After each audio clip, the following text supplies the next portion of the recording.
Alright guys, welcome back to All Things Outdoors. Hello. Here we have Gray. And today we're going to be talking about the autumn olive in part 1 of our edible plant series. So this is the autumn olive. There's the leaves right there, and we can get a look at those flowers. So it is in bloom right now. Very pretty flowers. And these flowers will later turn into berries. But anyway, first we'll talk about the plant. So the autumn olive is a shrub from Asia, and so it's not a native species. It is a very nice bush. I do like it. Has a nice graceful look to it. Pretty leaves, and those flowers are pretty, and it'll make nice berries, which are good to eat. Heard they're sweet. Not gonna eat them before I do a lot of research on them though, but I'm about 90% sure that they are edible. And there's a lot of videos on YouTube about the autumn olive, but a lot of them say kind of a lot of different things about it. So here we're going to clear up all that confusion about the autumn olive today with this video. So this is the autumn olive, shrub from Asia. It is non-native, and in many areas of the United States, it is registered as an invasive species. Now, I do not like it that it is an invasive species. It's a shame because it is a beautiful shrub. Now, this one here really isn't that nice looking, but, you know, when they're, like, growing kind of in a more open area, they look nicer, and I think they're very pretty. The bees love them. There was a bee over there. I don't see him anymore. Yeah. We'll probably see plenty of bees around this because the bees love the autumn olive. And the autumn olive will make red berries in the summer, late summer, and kind of early fall. And to me, they are a wonderful tree / shrub. I like them a lot.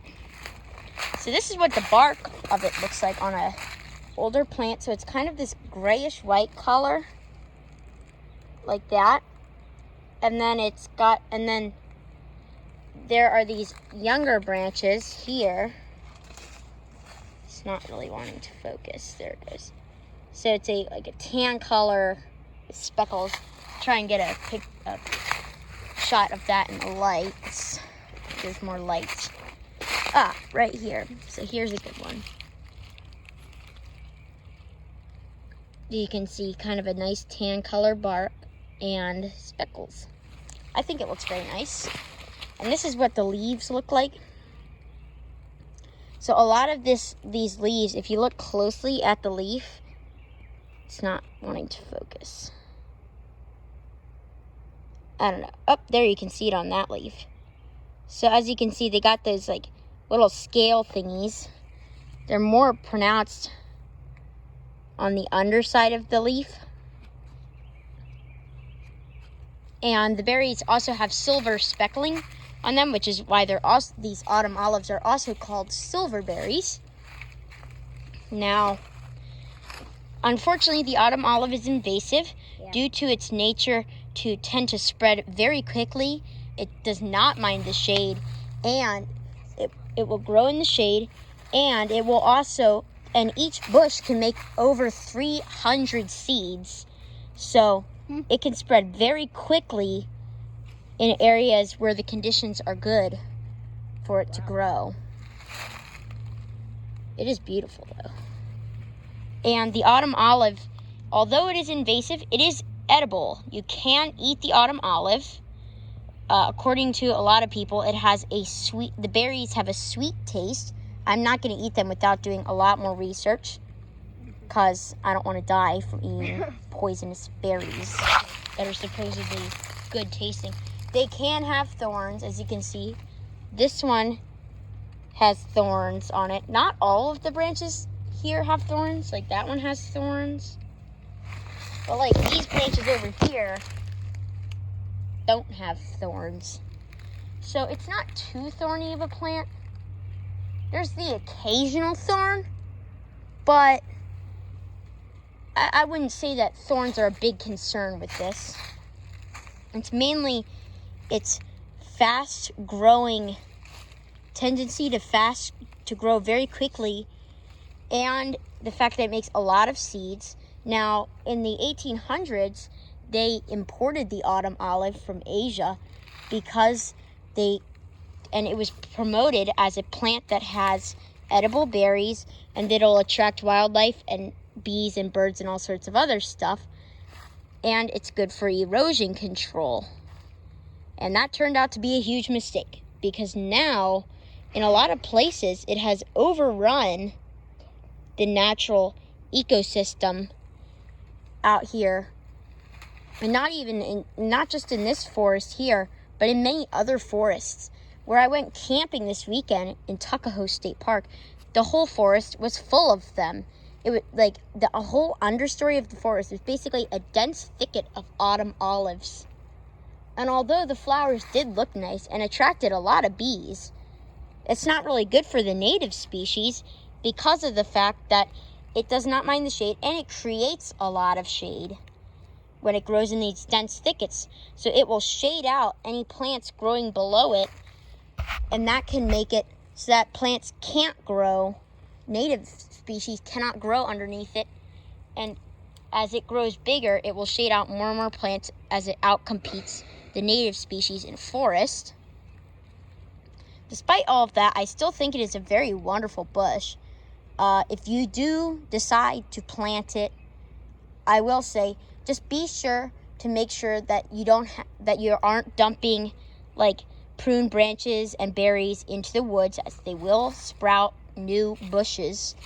And be sure to not and if you have seedlings, be sure to pull them out, unless you're going to grow them or sell them or something.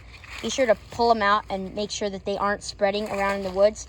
And look around in your backyard to make sure you don't have new bushes sprouting up, as it will grow very quickly, and it can take over your garden or yard or any other thing with its thick, woody stem.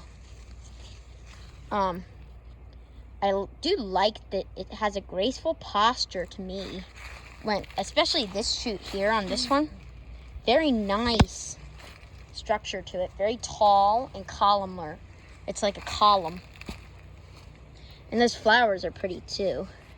Those flowers aren't blooming right now. These flowers here are open, and here's a thorn. It's the thorn. Pretty nasty thorn. We can break that off. And now it's gone. So, there aren't too many thorns on them. I will say that the autumn olive, although it is invasive, it is a nice plant.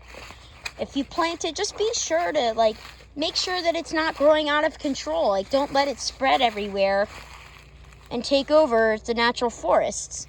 And if you already have some growing in your yard, you could take advantage of it and eat those berries, and take advantage of it and use it for whatever you want, as it makes good, if you cut it, it makes good kindling. See these dry, brittle branches. Which are dead branch. This is a dead branch, and look how it just broke pretty quickly and easily. This one actually has a couple dead branches on it, which are pretty easy to take off.